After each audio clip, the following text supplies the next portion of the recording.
இந்த பிரமாணம் எட்டுன்னு வருவான், கட்டளை எட்டுன்னு வரும், அப்புறம் அந்த கல்லறை வரைக்கும் எட்டுன்னு விட்ருவோம் நம்மளை.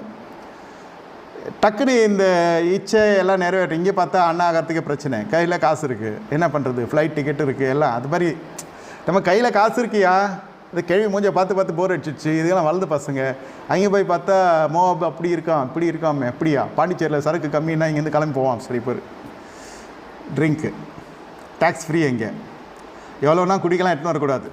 இது குடிக்கிறதுக்குனே சில பேர் போவான். இதெல்லாம் எப்படி தெரியும்னாக்கா விசுவாசி சொல்லி தெரியும் எனக்கு. என்ன ஒரு மாதிரி பார்க்காதீங்க. இன்னும் உல்லாசம் என்னன்னாக்கா தாய்லாண்டு போவான், பட்டையாக போவான்.